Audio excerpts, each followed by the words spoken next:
Appearing को मौका दिया गया, उस तरीके से इस बार भी सीटेट अपीयरिंग को मौका मिले जी। और तीसरी मांग हमारी थी कि ये जो फॉर्म अप्लाई अभी हो रहा है, इसमें जिस तरीके से पहले आपने एज रिलैक्सेशन दिया था, इस बार भी सरकार को एज रिलैक्सेशन देना चाहिए। तो एज रिलैक्सेशन तो दे दिया अतुल प्रसाद जी ने, अब तो ट्वीट भी कर दिया है। 6 to 8 में शायद नहीं मिला हुआ है। नहीं, 6 to 8 के लिए ही उन्होंने ट्वीट कर दिया, 10 साल की छूट। अच्छा, तब तो ये अच्छी बात है जी।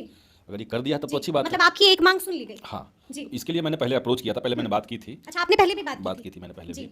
सीटेट अपीयरिंग के लिए भी मैंने बात की थी, हालांकि सीटेट अपीयरिंग पे वो लोग रेडी नहीं थे। अच्छा, अब क्या लगता है संदीप सौरभ जी, अब क्या लगता है, क्या सीटेट अपीयरिंग को मौका मिलेगा? मेरी इस संबंध में बात हुई जिन लोगों से, उनका कहना था कि सरकार का पूरा प्लान है कि दिसंबर के अंत तक ही इस रिजल्ट को फाइनल कर देंगे। रिजल्ट को फाइनल कर देंगे? इतनी जल्दी? इतनी जल्दी करेंगे। दिसंबर में परीक्षा भी और दिसंबर में नतीजा? दिसंबर के अंत तक रिजल्ट ला देंगे। जी। तो इसलिए चूंकि सीटेट का जो परीक्षा होनी है वो शायद जनवरी में हो, फरवरी तक उसका रिजल्ट आएगा, तो इनका कहना है कि उसके चलते मामला बहुत पेचीदा बन जाएगा। इसलिए सरकार ने फैसला किया है कि अब हर साल ही बहाली लेंगे, ताकि इस बार के जो अपीयरिंग वाले बच्चे हैं उनको मौका मिल जाए अगले साल में। बिल्कुल, अतुल प्रसाद जी ने ट्वीट भी किया था कि हर साल अगस्त महीने में हम परीक्षा लेंगे, तो सीटेट अपीयरिंग वाले घबराए नहीं। हाँ, लेकिन लगता है कि बात मानेंगे, क्योंकि सीटेट वाले बड़े परेशान है अपीयरिंग।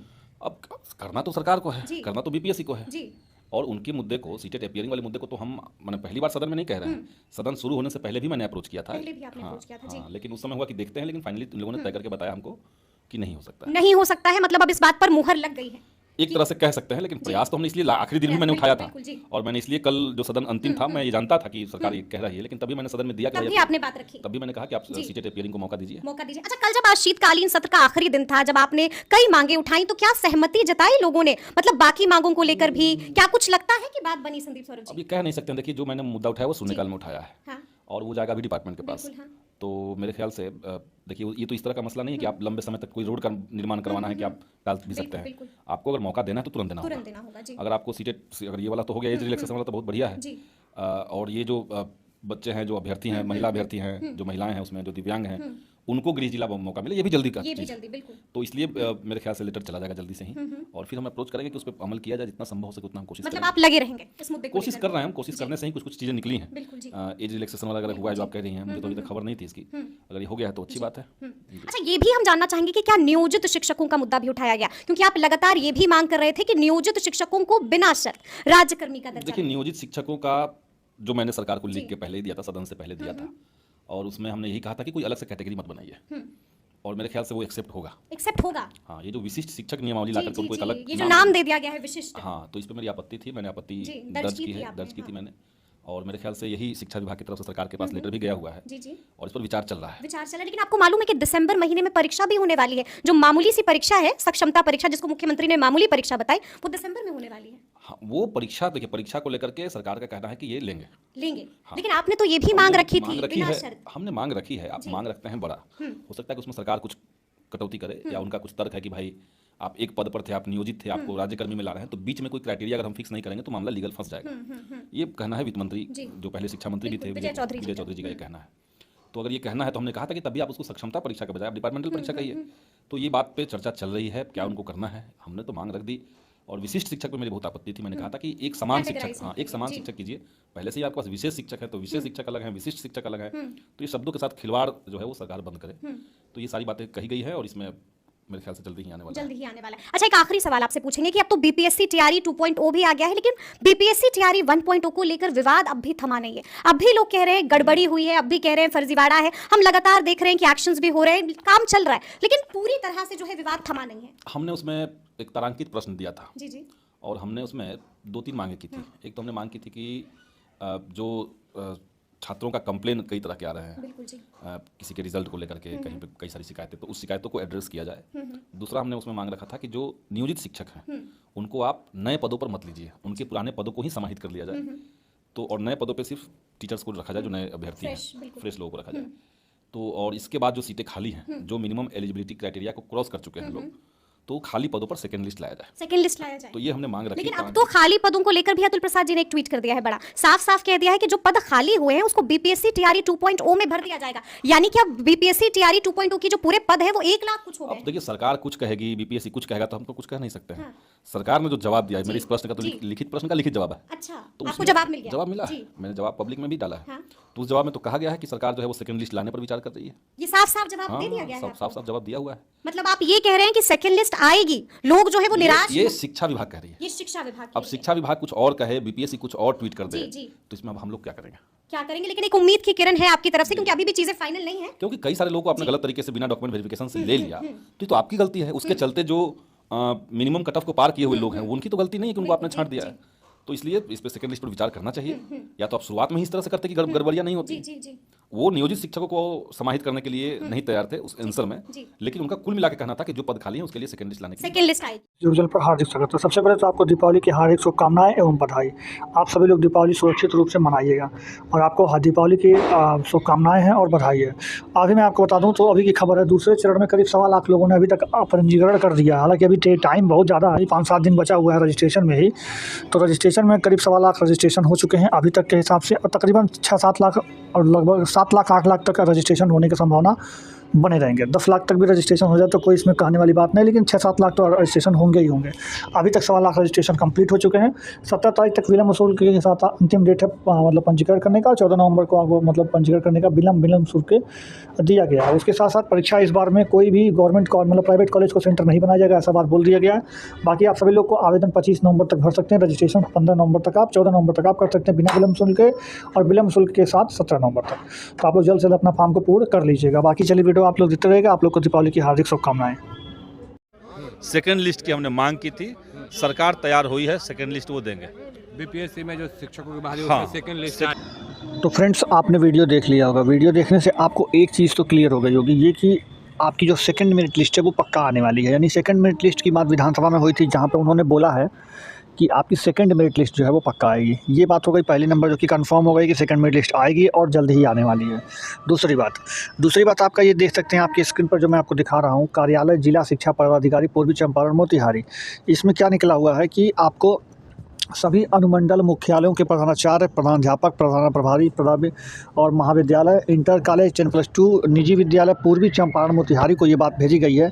किस संबंध में भेजा गया, तो संबंध उनका ये था कि आप देख सकते हैं यहाँ पर, आप देख सकते हैं किस संबंध में। तो उपयुक्त विषय का अनुपालन क्या करना था कि इसमें एक प्रतियोगिता परीक्षा, यानी जो अपना ये मतलब अध्यापक वाला, देखिए, विद्यालय अध्यापकों के पदों पर नियुक्ति की अनुशंसा हेतु निर्धारित लिखित वस्तुनिष्ठ परीक्षा प्रतियोगिता संचालन हेतु सूचना अनुसार दिनांक 7/12/2023 से 10/12/2023 तक का जो है इनका प्लानिंग है। यानी 7 दिसंबर से लेकर के 10 दिसंबर के बीच में ये पेपर लेने वाले हैं। यानी 7, 8, 9, 10 इन 4 दिनों के बीच में ये सारा पेपर ले लेंगे। मतलब 6 से लेकर के 12 तक का सारा पेपर जो है ये इन 4 दिनों में ले लेंगे। तो ये 4 दिन बहुत इंपॉर्टेंट होने वाले हैं आपके लिए। और इस बात से ये नोटिस से, हाँ तो फ्रेंड्स, इस नोटिस से ये कंफर्म हो चुका है कि अब आपका जो पेपर है वो पेपर तो आपका 7 दिसंबर से 10 दिसंबर के बीच ही होगा। बहुत लोग बोल रहे थे कि पेपर का डेट बढ़ जाएगा, फरवरी में पेपर होगा तो जनवरी में पेपर होगा। बहुत भ्रामित खबर फैलाया जा रहा था यूट्यूब पर, लेकिन अतुल प्रसाद ने इस बात को तय कर दिया है कि अब आपका पेपर जो है वो 7 दिसंबर से 10 दिसंबर के बीच ही होगा। तो आप लोग कोई लापरवाही ना बरतें पढ़ाई करने में, या फिर जो भी आपका सिलेबस है उसको कंप्लीट कर ही लें आप, क्योंकि आपका इससे पेपर अडिग नहीं होने वाला है। 7 से 10 पर ही आपका पेपर कंप्लीट हो जाएगा। भले ही फॉर्म आपके 25 तारीख तक भरे जाएंगे, लेकिन आपका 7 तारीख को ही पेपर होना है। ये दूसरी बात भी इन्होंने कंफर्म कर दी। तो पहली बात, सेकंड मेरिट लिस्ट आएगी ही आएगी। दूसरी बात, आपका पेपर 7 से 10 तारीख के बीच में होना ही होना है। अब मैं जो आपका जो कट ऑफ है, जो सेकंड मेरिट लिस्ट में कितना आना चाहिए कितना नहीं आना चाहिए, उस पर मैं आपको चर्चा कर देता हूँ।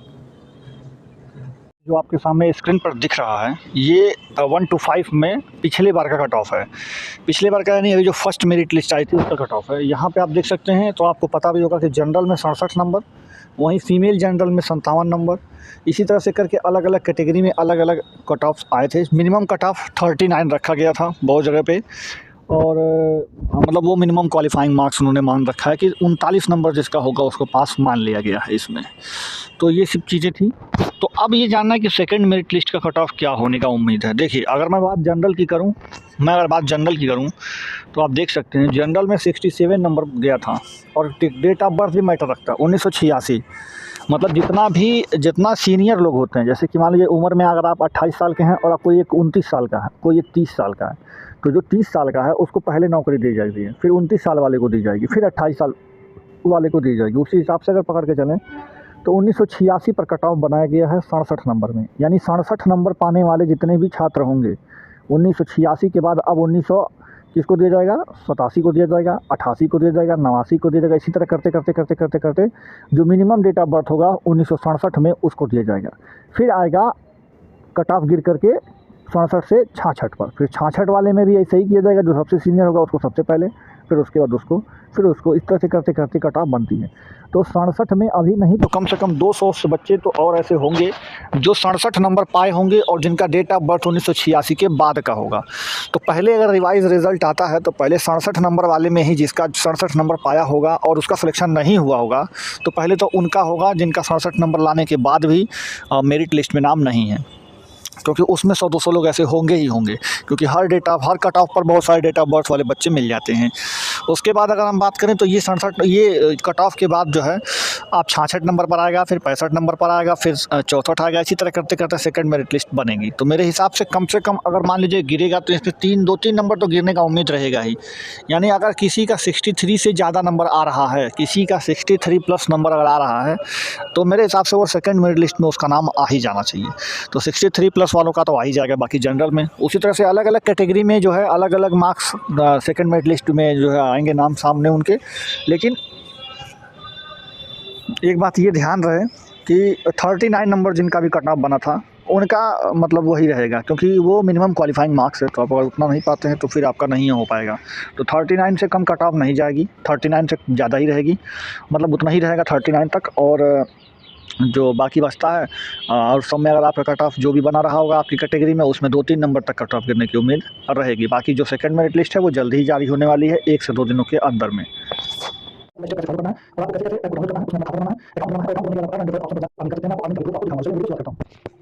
मैंने अपने डिस्क्रिप्शन में आपको लिंक दिया है, देखिए ये डिस्क्रिप्शन में लिंक दिया, आप उसे क्लिक करेंगे तो इससे डाउनलोड हो जाएगा। डाउनलोड में आपको आपको नीचे जो है साइन अप वाले अकाउंट इसमें क्लिक करेंगे, अपना मोबाइल नंबर डालिएगा, यहाँ पर नीचे रेफर कोड आपको क्वेश्चन पड़ेगा जरूर डालिएगा, क्योंकि ये रेफर कोड इस्तेमाल करेंगे तभी आपका कूपन होगा एक्टिव।